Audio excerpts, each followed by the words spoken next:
Ooh. Ooh. Ta-da! Hello, artist friends! Today I am demonstrating this set of ColorIT watercolor brush markers. The set includes 24 colors, comes in a nice nylon zipper case, and the brush tips are actual bristle brushes. I've created an unboxing video that terminated in a horrible mess of poor watercolor technique and mumbling. You could still watch that video by clicking above, if you really want to. To date, I have not actually created any art with these markers, and we are about to rectify that. To begin, I create a color test sheet on light cardstock that serves as a guide for color choices in my future work. The markers barely blended or smeared on the light cardstock, which made me worry about their usability. The light cardstock also performed very poorly with the markers, warping and dissolving under pretty light use. Next, I created a new color test sheet on cold press watercolor paper and used circles to paint 3D spheres on each color. This was far more successful than the light cardstock sheet and provided a lot more insight into how both the markers and their pigment perform. Through this process, I have learned that the darker, duller colors stain more and blend less, while the more vibrant colors will blend like crazy. The very pale colors seem to contain less pigment and are difficult to blend or build up, which might make them ideal for using as light undertones or transitional colors near a white highlight. Once done, I scanned the color sheet to add to the video, but as you'll notice, Lovely Lilac, Bashful Blue, and Gorgeous Gray did not scan very well, if at all. I might have expected this from the blue, as I have heard of non-photo blue, but I was really surprised by the Lovely Lilac. I added another pass to these three colors and scanned the image again, which worked much better, but for some reason, Lovely Lilac really doesn't like to show up on the scanner. This card shows all of the colors and the cute names ColorIT has given them. This video took a bit longer to produce, as I created this illustration of a warrior fighting a Nothic specifically for painting with these brush pens to demonstrate their capabilities in rendering something from the darker fantasy genre. Nothics are wizards cursed and changed into aberrations by Vecna for daring to delve too deeply into arcane lore. They are near mindless and find themselves drawn to places of arcane power or places which hold arcane relics, such as this wizard's tower that we find ourselves in. Prior to filming, I wet the paper to shrink the sizing and left it to dry overnight. Then I wet it again at the start of my first painting session. The second wetting seems to have been a bad idea, as I did end up lifting some paper fibers during the initial wash stages. Starting with the background, I apply some violet tones to establish the dim, cool atmosphere of the environment. I wanted the stonework of the walls to be somewhat warmer and applied some red to those along with the brown. In the dark doorways, I used black over the purple to create the impenetrable darkness beyond. Using a mix of browns and violet, I detailed the stone trim along the portals and laid in a base color for the hieroglyphic panels in the background. Working with laid-back lavender and hardy brown, I established the dark areas under the balcony and behind the serpent pillars.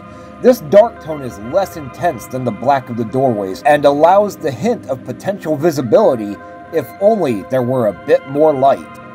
Next, I lay in a wash and quickly add the foreground color transition, which incorporates daydream yellow, trusty tangerine, outspoken orange, witty raspberry, regal red, and laid-back lavender.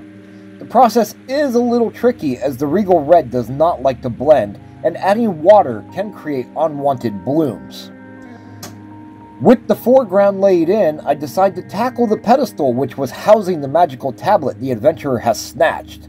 I wanted the pedestal to be a shiny violet metal, which would transition to black. Unfortunately, I had some difficulty in working the colors without extreme bleeds and centipedes. Using sweet ginger, hardy brown, sharp indigo, and lovely lilac, I color the stairs and add shadows to the foreground. The same mix is used in the serpent pillars, attempting to get a nice stone color. Beginning on the adventurer, I color his armor with Bashful Blue, Deep Blue, Nifty Navy, and Blissful Black. During this process, I continue experiencing issues with bleeds and centipedes and find that sometimes it is easier to blend without water and starting with a medium or dark instead of the lightest color.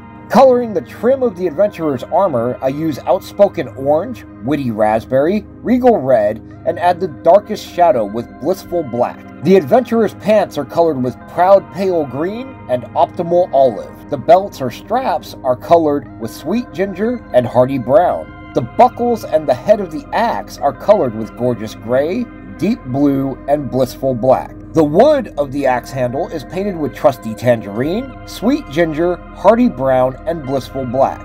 The initial wash allows the color to spread lightly towards the lightest portions of the handle and allows for smoother blending of the colors. Since too much pigment causes centipedes, I decide to come back later with the darkest strokes of the wood grain. In the meantime, I switch to working on the magical tablet that the adventurer has snatched from the pedestal, coloring it in with luxurious lime, grounded green, and dashing dark green. I make sure to keep the color very light at the center to suggest that the tablet glows. The adventurer's flesh and beard are colored with Positive Peach, Sweet Ginger, and Hardy Brown.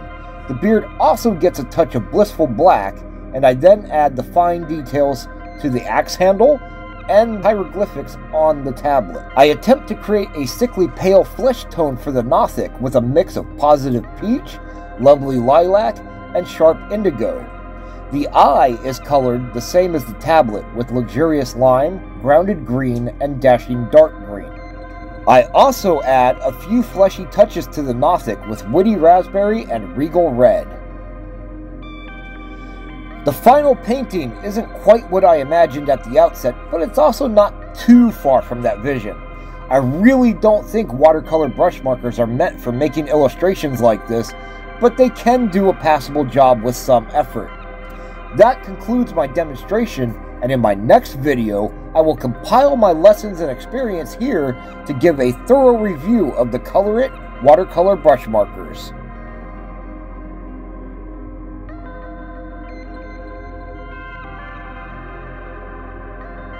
Thanks for watching. Please like, subscribe, and share.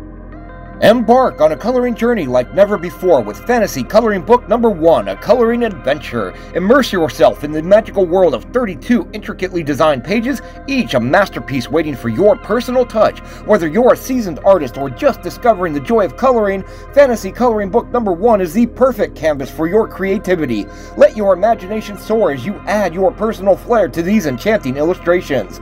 Order yours today and unlock the door to a world of fantasy, one page at a time. Discover a world where art comes alive at ericperkinsart.etsy.com, your destination for original art, digital downloads, and more. Dive into a gallery filled with the imagination and talent of artist Eric Perkins. From breathtaking originals to digital downloads that spark creativity, there's something for every fantasy art lover. If you're looking for instant inspiration, our digital downloads are just a click away. Elevate your projects with high-quality downloadable art that reflects your style and vision. Visit ericperkinsart.etsy.com today. Join me on Patreon, where you will gain access to full-size, high-resolution image downloads, a special look behind the scenes of my projects, regular updates, monthly fantasy coloring pages, and more. Patreon.com/ericperkinsartist.